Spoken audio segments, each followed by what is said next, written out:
$1.7 million of fentanyl. Bill, incredible. Yeah, we're talking to some real heroes this morning. This is amazing. Dude, these guys, they'll never show it, but yeah. I can tell they have like the superhero right underneath the shirt. Really cool. It's just like just about they rip it off and they jump into action and save American lives. Yeah, that's the Drug Enforcement Administration. We're going to be joined by David Olesky, Special Agent in Charge for the Rocky Mountain Field Division. This is the head honcho. And you probably saw the news. 1.7 million counterfeit fentanyl pills. Bro, this was crazy. It was found in a storage unit because they popped the guy. He stopped making payments, and then it went to storage wars. This is like storage wars on steroids, literally. We're going to hear the story, the details behind the headlines you got yesterday as we talk with David Olesky. Not going to want to miss this conversation. Now is time for News and Comment with Blake Olson. Blake Olson. Blake Olson, News and Comment. Good morning. It is Tuesday, 40 and mostly cloudy in Denver. Beautiful morning, though. Expecting a high of 61 today.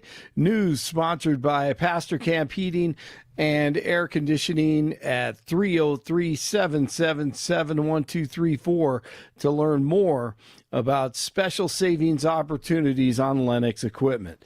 Our top story: it's been on the survivor's shoulders this entire time. The burden, the weight, the threats, the shame. It's our turn to take this load from them. We're looking to our elected officials to do the same. That's Amanda Roberts from El Paso County. She'll be asking and has asked Jeff Crank for that. A vote on a measure that would require the DOJ to release all Epstein files is scheduled for today in the House. 47 has encouraged House Republicans to support the measure. Amanda and Sky Roberts from Colorado are in D.C. pushing for the measure. Sky's late sister, Virginia Giuffre, was one of Epstein's victims. The loss that she's not here to see this moment. It's her advocacy, her bravery, her courage that really brought this story to the forefront. We won't stop. We genuinely will not stop until we get some sort of justice. Giuffre allegedly died by suicide in April. The DEA's Rocky Mountain Field Division said it made the largest seizure of counterfeit pills in state history and the sixth largest single seizure of suspected fentanyl pills in U.S. history. 1.7 million counterfeit fentanyl pills found in a storage facility in Highlands Ranch. The DEA's David Olesky. It is also indicative that the Mexican cartels continue to traffic significant quantities of fentanyl to Colorado. The drugs discovered by a man who successfully bid on the storage unit only to find the drugs inside. The registered owner of the storage unit was already in custody as part of an ongoing DEA and CBI case. Douglas County Sheriff Darren Weekly. To be clear, this reporting party undoubtedly saved countless lives, not only in Douglas County, but throughout Colorado and likely throughout our nation. The UN Security Council is supporting DJT's peace plan for Gaza. The plan calls for the creation of an international stabilization force and a transitional authority overseen by 47 after the devastating war with Israel. Russia and China abstained from the vote Monday. Hamas also rejected the plan, arguing it falls short of meeting the needs of Palestinians. X is among a number of popular apps and websites facing issues this morning thanks to a mass outage at the web services provider Cloudflare. Cloudflare powers those sites and apps. Down Detector has been receiving thousands of reports overnight about problems. Cloudflare says it is aware and investigating an issue which impacts multiple customers. The Trump administration is fighting back against California's No Secret Police or No Vigilantes Acts. The White House says it will not comply with the state's new laws banning federal agents from wearing masks while on duty. They love when you wear masks when they're not trying to protect people, and has filed a lawsuit challenging the laws. The lawsuit filed Monday claims California is unfairly targeting the federal government and could endanger immigration agents. Absolutely. The Tennessee court has ruled that the National Guard's deployment in Memphis as part of the Memphis Safe Task Force was unlawful. Oh, of course they're saying that. A temporary injunction requested by Shelby County Mayor Lee Harris was granted over claims that the criminal activity targeted by the task force did not qualify as grave emergency or disaster, right? It's only one of the most dangerous cities in America, and they cleaned it up, and it's safer for innocent victims and innocent people in the city. The federal government has 5 days to appeal. D.E.A. and airports nationwide are operating normally again after the FAA lifted the Schumer shutdown related flight restrictions over the weekend. Roughly 6.7 million flyers expected to travel over the next 2 weeks. Nuggets fall to the Bulls last night at home 130 to 127, but in the loss, Nikola Jokic another triple-double, 36, 18, and 13. Wow. Unbelievable. 37 in Castle Pines, 38 in Louisville, and 40 in Denver. You're waking up with Jeff and Bill on a Tuesday. Blake Olson, News Talk 710 KNUS. Your 710 5-day forecast. Fair skies starting off Tuesday. Morning temps in the mid-30s with highs Tuesday afternoon, lower 60s under sunny skies. Much less wind, more sun, keeping it dry through midweek with Tuesday night's lows in the low to mid-30s. Wednesday, sunny, lower 60s once again. Thursday, clouds pick up with some showers late day. Thursday night and a Friday, rain showers with a little light snow near the foothills. Friday's highs upper 40s. Meteorologist Don Watzel in the 710 KNUS Weather Center.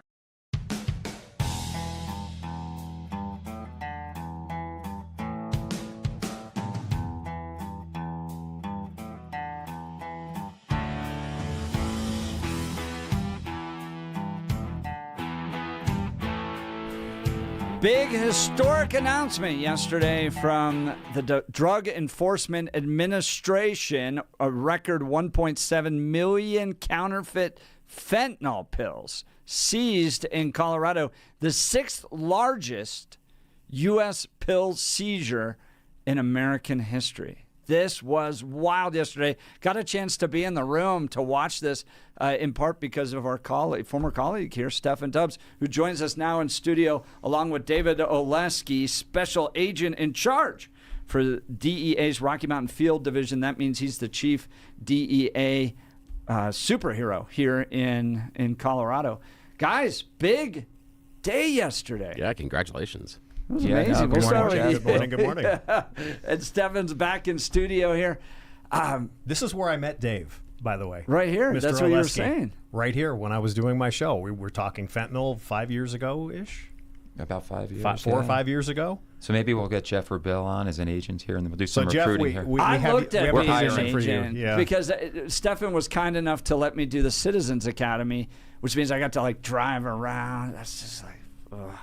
Just shows the wrong career field because I'm too old at this point. Unfortunately, you're too old. Bill, you're too old too. Oh yeah. Sorry. Yes, no. But hey, you listening, visit DEA.gov. That's right. We're hiring. A big recruiting event right now, so absolutely. All right, so let's talk details of yesterday and what the announcement you guys made. So, David, turn it over. What did you guys announce? No, it's a great story, and obviously it's a made-for-TV, made-for-radio story of storage wars combined with record-breaking seizure. of fentanyl. And I know we've been on here many times in the past talking about how deadly fentanyl is, number one killer of Americans 18 to 45, all the stories. And I mean, yes, the 1.7 million pills is what grabs the headlines. And to start the story, it does go all the way back, probably more than a year in terms of investigative work. But at the core of it, last week, I'm sitting in the office, middle of the week, and hear from my agents that they had gotten a call from the Douglas County Sheriff's Office. And what had happened was a storage locker in Douglas County had gone to auction. Someone had bid on it and won it. And I think it was Tuesday of last week, they go to the storage locker to open it up. And I was saying they think they're going to get some valuable sports memorabilia, some antiques or something valuable. And they certainly found the jackpot, but it was something a narc agent certainly or detective would dream of getting. And open it up, and there's these tubs and tubs of drugs and pills in there, and they immediately did the right thing. And that's what the core of this is in terms of the credit, the recognition goes to the citizen who won the bid and called the Douglas County Sheriff's Office. And Jeff, you saw the body camera footage yesterday and the natural reaction of the deputies when they showed up on the scene and saw these tubs of counterfeit fentanyl pills. And so 1.7 million fentanyl pills, largest ever in the state, sixth in the nation. To say it's a ridiculous quantity. 5 years ago, like we said, when I met Steffan and was coming here into Colorado, if we seized the equivalent of just like a Tylenol, like an aspirin bottle of 200 pills, that was a significant amount. And here it is, 1.7 million. So Douglas County has a task force officer assigned to D.E.A., and as does Denver Police Department, Aurora, Arapahoe, all the sheriffs. They have a task force we have a task force officer program. And their deputies and officers have the same access like our agents do when they sit in our office to our databases, intelligence. And so within hours, if not minutes, because word of this seizure had traveled within the law enforcement community, we were able to identify that this seizure was associated with a long-term case that DEA, CBI, Sheriff's Department, Douglas County, had been working for more than a year. And so in April of this year, there was a takedown that had not only just happened here in Colorado, but also elsewhere in the country, where one of the individuals associated with the storage locker was apprehended and is currently in custody, only corroborating the fact that he couldn't go and then pay his bills, and it went to auction. So again, the person who called the sheriff's office did the right thing, recognized it, stepped back, let the sheriff's office take it. And because he could have abandoned it, he could have, that's a lot of dope to flush down a toilet, but he could have done a lot of other things with the dope than call law enforcement. And so how many lives do you think you saved by getting 1.7 million thousands, pills? Hundreds of thousands. The laboratory testing for DEA, we do regular testing over the years, and at its height, it's gone up to 7 of every 10 pills contains a lethal dose, down to 3 or 4. So the bottom line is you don't know what is inside one of those pills. And so, I was still getting questions yesterday at the press conference from some of the media. I know you were in our Citizens Academy, but there's still folks out there in the media and in the public who don't really know how bad fentanyl is, which is the crazy part. 2 milligrams, the amount that can fit on the tip of a pencil is considered a lethal dose. I say it all the time. Steffan says it all the time. But we still end up finding people that are unaware of this. And so I think this type of a record seizure, hey, we're on here today talking about it. The crazy part is last week, remember, Steffan, we were talking at the end of the week, we had another seizure here in Colorado in excess of 500,000 pills. That's not making the news. What made the news is a record-breaking seizure. And so I think that's the part of getting on here to continue to talk about with folks is one pill can kill, but we say one conversation can save. And so you have people listening today who this might be their first time hearing about fentanyl. You and Bill have covered it over the years, but we got to continue to spread the word. This is David Olesky. He's the special agent in charge for DEA's Rocky Mountain Field Division. David, you mentioned that this was a record amount, but you had also seized 500,000 previous. I think you had said yesterday during the press conference that this was a record year with regards to seizure of fentanyl pills. Why is that happening? It seems like we've gone really far to try to notify the public of the problems with fentanyl, And it seems like the president is taking the border very seriously and trying to, stop the flow there. But we still have record amounts coming in. What is happening? Is it the nature of Denver being a major intersection with I-70 and I-25? Is it fentanyl is being consumed in Colorado so much? Is it they're finding new ways to get across the border? Is it kind of a combination of all of it? Combination of everything, but what I would attribute it to is that when you hear record seizures of fentanyl, record seizures of methamphetamine, the common denominator between those two drugs is that these are synthetic drugs. So you end up having this limitless supply of precursor chemicals coming out of China, going into Mexico, and this is not the days of Walter White in Breaking Bad making it in a little RV. You're talking about super labs in Mexico that are producing these millions and millions of pill quantities. We did the demonstration. My buddy James broke out the fentanyl press or a pill press and was showing the public of just how easy it is to manufacture these pills. One of the things probably didn't get as much attention as the 1.7 million pills, which is very easy to see. I think when you see 1.7 million pills laid out, it's very easy as I don't know if to say consumer, just visibly seeing a dosage unit of a pill, right? We're used to seeing an aspirin and say, okay, one aspirin is good, and try to equate, or a vitamin.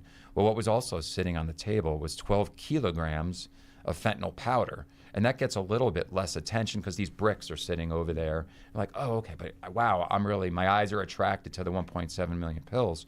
But each of those kilograms of fentanyl powder can yield upwards, if it's a pure kilo, up to 500,000 pills per. So if you look at that, in Mexico, one of those bricks goes for $8,000. When it goes into the production and they put it in the pill press, you're talking less than 1 penny to manufacture one of those pills. So that's what a life is worth to, the cartels, barely anything.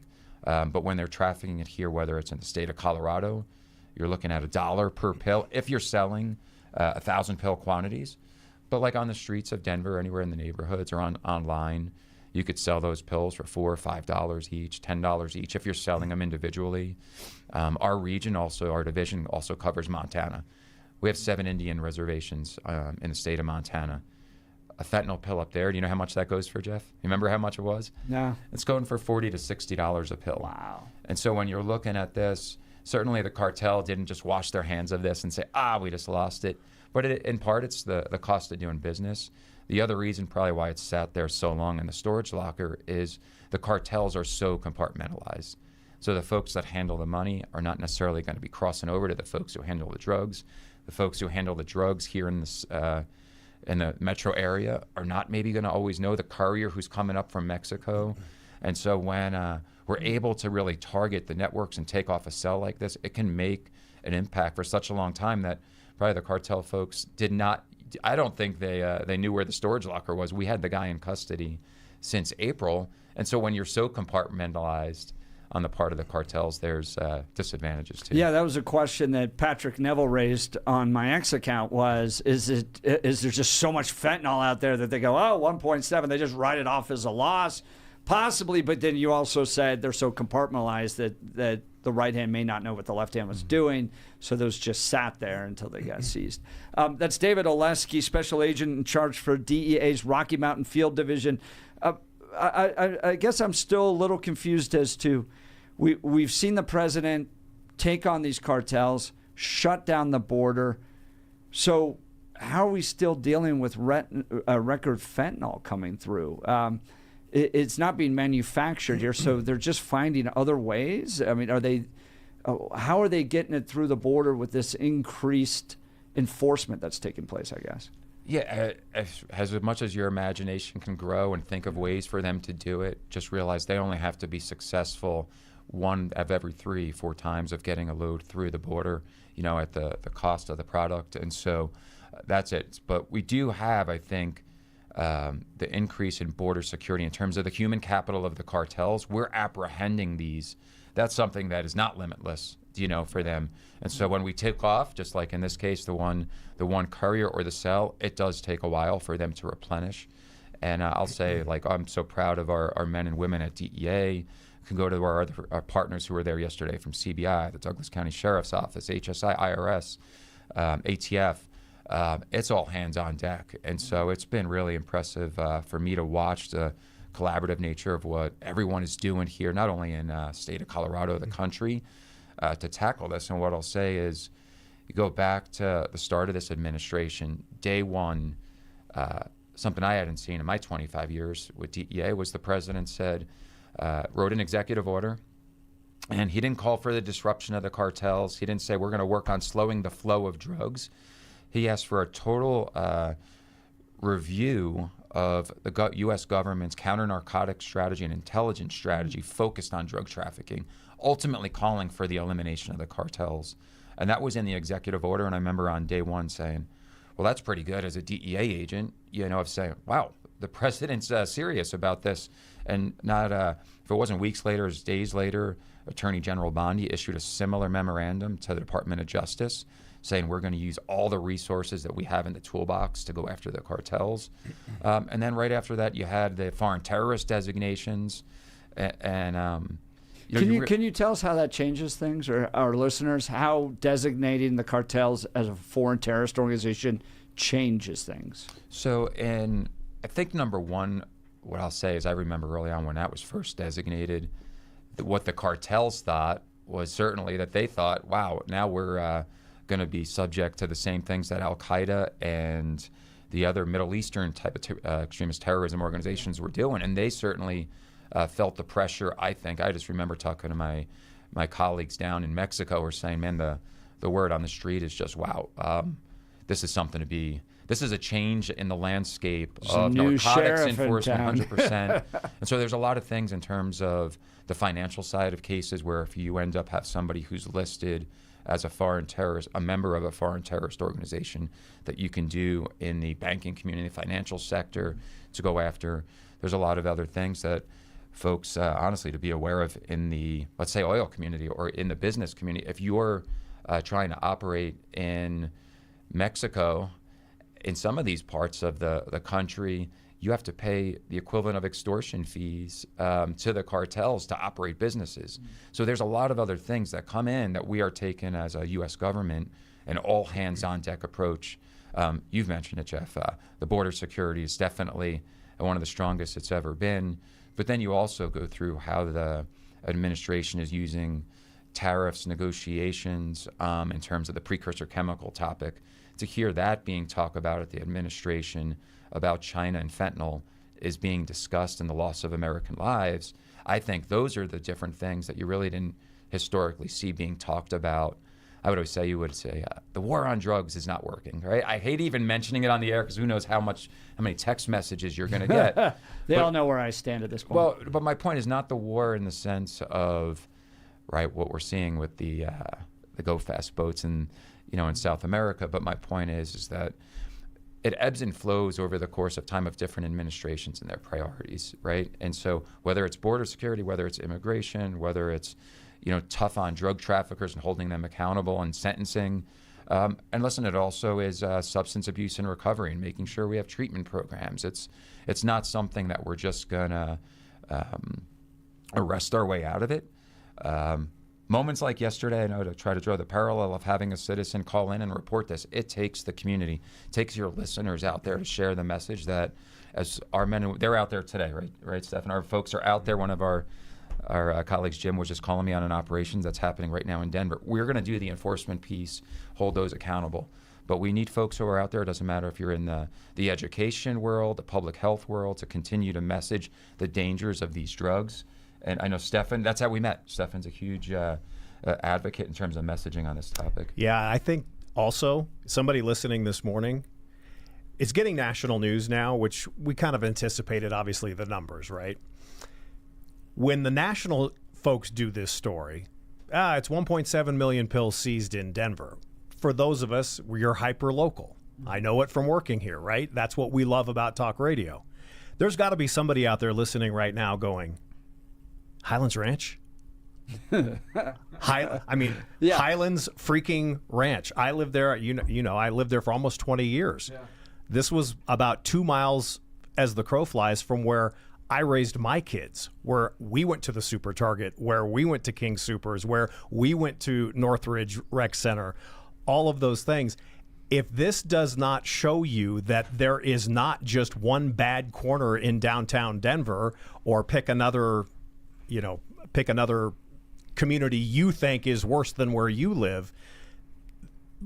I know just personally from living there, when we hear about, the storage wars angle, I mean, Dave and I talked about it. Everybody in our office talked about it. This is clearly going to get headlines because of that storage wars type angle.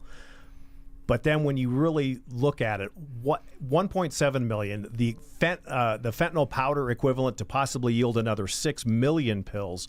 This is in a very affluent area of the Denver metro area and in Colorado. So I guess my bottom line is, it's one of the cliches.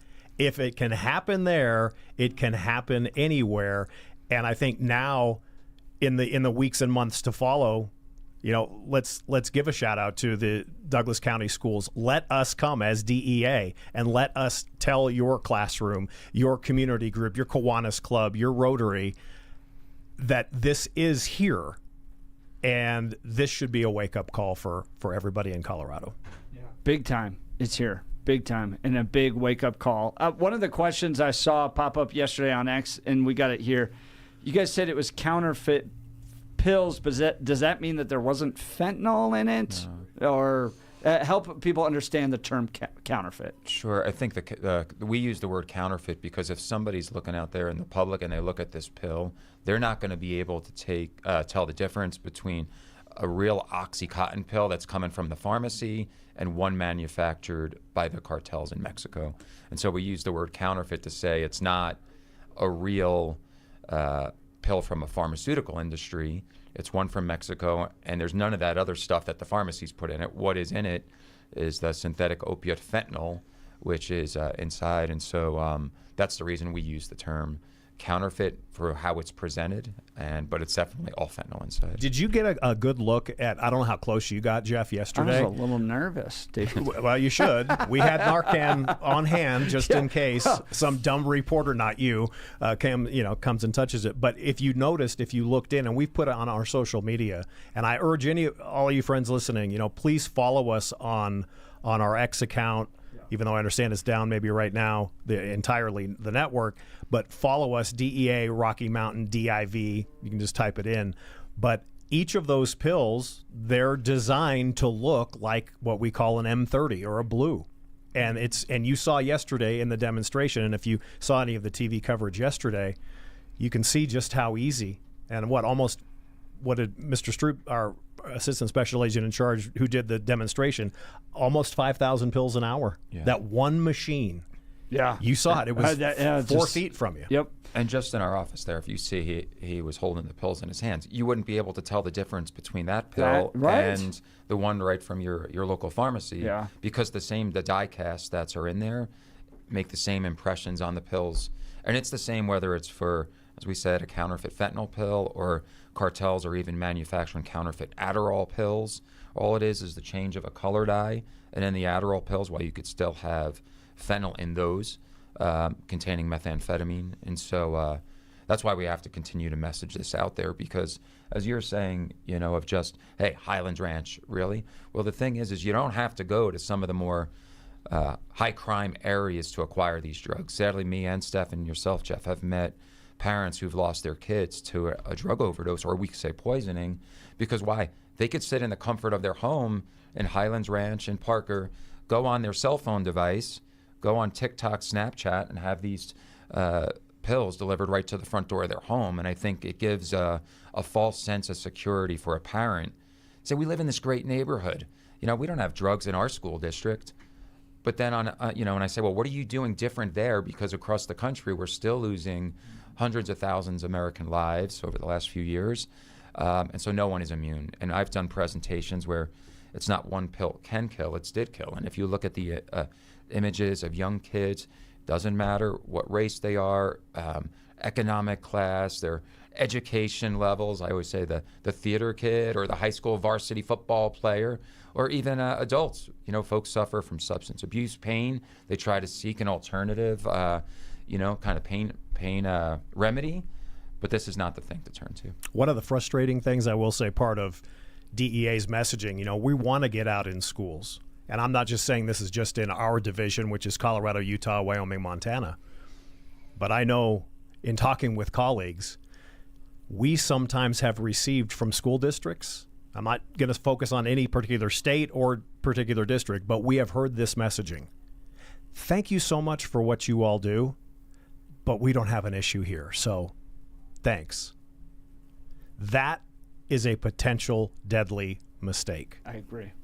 Bill, you had a question? Yeah, I wanted to circle back with David Olesky, the special agent in charge for DEA Rocky Mountain region, talking about how they're manufacturing these pills, because in the demonstration yesterday, they brought out a pill press, and I think it's really important for the audience to hear again that the drug dealers and the cartels are using the same manufacturing presses that the major pill companies are using, so they look the same.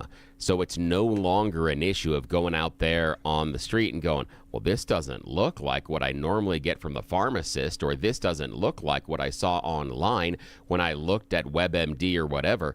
They're gonna look the same because they're using the same machines. So they're going to break that barrier of uncertainty with you if you're trying to buy pills on the black market, because certainly, look, they have the same stamps on them. They came out of the same pill press. Of course you can trust these. Why wouldn't you? They look just like the other ones you've been doing. I think that's really important to go back to, the fact that they are using the actual presses that the major manufacturers are using to make sure they look the same. They are trying to make them look the same on purpose. You explained it perfectly, Bill. That's exactly the case. And we at DEA are focused not just on the end product here in the U.S. of the pills and the powder, but also going after the flow of illicit chemicals out of China, going after the online businesses, whether on the open web or the dark web, who traffic the pills, and container loads out of China into Mexico, where then they're in these super labs with those pill presses. And while the one we had in our office might produce 4,000 to 5,000 an hour, they have ones even bigger than that. And so we focus on not just the end product, but also the chemical supply and the trafficking or the movement of those pills. Now, most of the time, those pills are in Mexico. But last year, remember, Steffan, where were we? Where we ended up getting 6-7 pills with our 6 to 7 pill presses. From a middle class normal neighborhood in the heart of Aurora. Yeah, we were out there with the Denver Police Department and their Clan Lab team, Aurora Police Department, our Clan Lab team, and there were 6-7 pill presses in the home, and we had to cordon off the whole block. I remember that. Children were present. There were 4 or 5 children in the home who tested positive for fentanyl, but they did not succumb to fentanyl.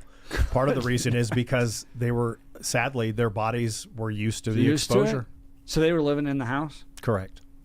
Oh, my goodness. Bill, you had another one? Yeah, I wanted to. Now, Steffan will know the name. David Olesky may not, but Artis called in, her phone has dropped a couple of times, and she was curious about the storage unit, and she was talking about drug enforcement dogs. Would that have been of any help? She does say, yeah, it's fairly unreasonable to be asking DEA to go around to every single storage facility and walk through with the drug dogs. But in a situation in this specific storage facility, would a drug dog have been able to smell the pills, and would they have triggered? I'd say potentially. You Yeah. know, definitely. What's her call? What's the caller's name? Artis. She's got. Steffan knows her well. She's fantastic. Hello, Artis. She's such a great woman. Yes. Let's just say that question and her question has definitely been a topic of conversation in the office this week, especially. So we definitely have seen storage lockers come up in cases throughout the course of time, and a lot recently. And again, it just goes to show on how the cartels compartmentalize. They realize we can more easily identify them if we're doing surveillance and following them to their home or where they reside. But going into a storage locker definitely presents challenges in and of itself. I would say, sorry to interrupt, Dave. If this does not show you, though, that, man, maybe they really don't know what's in these storage units when they put them up for auction, right? I mean, either the storage facility said, we know what's in it, and this is going to be the winner's problem, or they had no clue. They just, go about, and I think it's the latter. Yeah. They go about this process, and you imagine the guy, I know you guys started off the top of the hour with talking about it, but just imagine that person who had the winning bid. And we saw on the body cam the reaction from the sheriff's deputies. Yeah.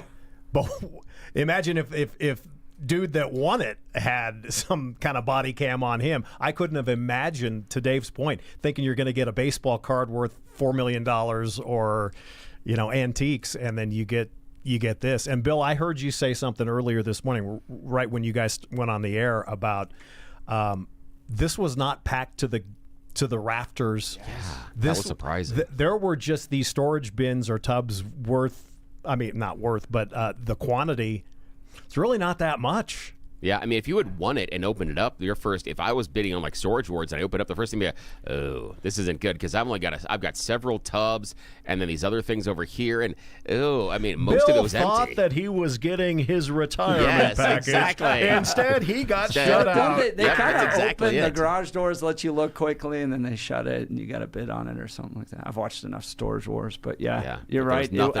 It wasn't packed to the. And that's scary. That is scary because they could have. In some ways, they could have stored this stuff in a large walk-in closet. Really not large. On the average walk-in closet, they could have stacked the stuff inside. That's the scary thing, is it is the 6th largest seizure of drugs in our nation's history, and it didn't take up a full storage locker. And it's the small ones, not the big ones you have to pay the extra for. This is the standard thing that looks like the size of, like 2/3 of a studio apartment. And there was so much empty space. Question earlier of just, why so much is still coming in with a tighter border? Well, look how the size of that, it's not that much if you're hiding that in a tractor trailer. I don't know, Steffan, if we should put out a little teaser, but we have some more to come on some creative stuff this week that's been going on and how creative the cartels are. So we can't get into it too much. But I so want to talk about it. If you want to see Steffan Tubbs just light up, it's the idea that we're kicking ass and taking names, okay? This guy gets to be on the other side of the equation right now. He gets to know the information us in the media But don't here's the quite deal. Yet. I've said this to you. I've said this to Dave. I could not be more proud of the efforts. And in this particular case, it shows the example of the cooperation. Yeah. I mean, from a media side, which was my entire life, I always heard our federal partners and all. I'm like, I hate that soundbite.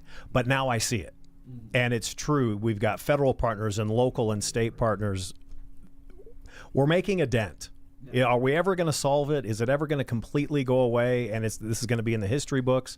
Sadly, no. We've got an addiction problem in our country. But I know that I could not be more proud. And to Dave's point, it's going to be a busy next 48 hours. Yeah. Excited. We're going to continue this conversation, so stick around. You're not going to want to miss it. Live in studio with us, David Olesky, Special Agent in Charge for the DEA's Rocky Mountain Field Division, along with Steffan Tubbs. You know the name and you know the voice. We'll continue. You're listening to The Jeff and Bill Show. This is Denver's Talk Leader, News Talk 710, KNUS.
Dude, I love these guys, man. Oh, yeah. The Drug Enforcement Administration. Here's where I go on this, guys. I get really passionate about it because, look, we spent between $6 and $8 trillion fighting in Afghanistan and Iraq for what was a terrible injustice on 9/11. 3,000 Americans died. Okay, we're losing 100,000 Americans a year to fentanyl. The cartels know what they're doing. They're profiting off the death of Americans. I'm so grateful the president has designated them terrorist organizations. I'm so grateful that he's empowered the DEA to go after these guys. I am sick and tired of losing Americans to the greed of these cartels, and they're fighting back and they're putting their lives on the line to save Americans. Honestly, I think you guys are heroes. I really do. David, I'm grateful to have you here. Grateful to see all the guys yesterday. It was so fun to see Douglas County deputies, to see Sheriff Weekly, to see everybody come together. Yeah. That's what's one thing that's so, for me, is both a blessing to be in the position, to see the hard work day and day from not only our own folks, but just, when it's not just, maybe Steffan who's new to this or yourself, our own agents, to see, I can go through Chad and Shelby and Bob and our agents who are working this case for the last year. Certainly, yes, it's the story on the citizen who reported it gets the credit for that. But there was so much work that went into it to hold that person accountable and put the person in jail who was tied to the storage locker back in April. And those partnerships that around this Denver metro area, the state of Colorado, is a fun part to be around in this times of just, as you said, the support from the administration. Some of your colleagues, Jeff, who were just in here Saturday, were sharing that they had lost some friends to fentanyl. And so to feel the support from the community in this area, to see the passion in our own agents and intel analysts working this is very rewarding. Absolutely. Let's go. Speaking of the buyer, let's go to the phone lines. There's a question regarding the buyer. Tom Littleton. Good morning, Tom. You're on with Jeff and Bill and David Olesky and Steffan Tubbs. Good morning. Good morning. I was just wondering, in the course of human events, how do you, what does it look like? I mean, how did this guy know it might be something fishy? Yeah. So absolutely. I mean, when you look... like you could just disguise it if it's just powder. I don't know, throw an open box of Calcon bath powder in there. It's a good question, obviously, because we're on radio and I'm not physically describing. I don't think since I've been on what the fentanyl pills look like. But honestly, it's a blue pill. It looks just like a legitimate pharmaceutical pill you'd get, if it prescribed via your doctor. The ones that we're talking about over and over again in terms of fentanyl, they're the blue M30 pills. They actually have the M and the 30 pressed into them. And so what I say is, how do you end up knowing? Well, in this case for the guy, I'm sure even if it was an aspirin type pill, to have hundreds of thousands of these things also sitting the way there, that it's packaged. And the way it's packaged. Right. Certainly, if you looked at this, what was interesting in the packages, I had gotten some questions afterwards yesterday. Jeff, remember there was like 1,000 pill packages at the lowest level of pills, and that's called in the narco world a boat. And if you have 10,000 pills in terminology, that's called a yacht. And so that's basically how it's packaged. And if you actually get to see for your audience the photos, you'll see that that's how these packages come up from Mexico, ready to be distributed right here on the streets of Colorado. And so when our agents go out, whether with informants or undercover agents, we'll typically try to buy 1,000 pills at a time, and it'll come in just one of those little bundles. And right here on the streets of, let's say, Aurora, Denver, we're buying those quantity of pills for anywhere from 80 cents a pill to $1.25 a pill if you're buying it in 1,000 pill quantities. And so it's Yeah, so profitable for them. But to your caller's question is definitely if you see something like that, don't touch it. Call the experts to handle it. Yeah, I'm sure Sheriff Weekly would say the same thing. When in doubt, just call. Yeah. The sheriff will be happy to come by and take a look. All right, we'll continue. You're listening to the Jeff and Bill Show. This is Denver's Talk Leader, News Talk 710 KNUS.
If the streets of Colorado and our nation feel a little bit safer, it's because the good people at the Drug Enforcement Administration, the sheriff of Douglas County, CBI, the Colorado Bureau of Investigation, seized a record 1.7 million counterfeit counterfeit fentanyl pills.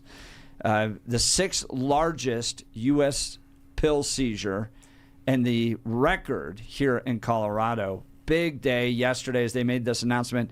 David Olesky joins us live in studio now. He's the special agent in charge for the DEA's Rocky Mountain Field Division. Means he's the head honcho here in the Rocky Mountain Field area. But big day yesterday.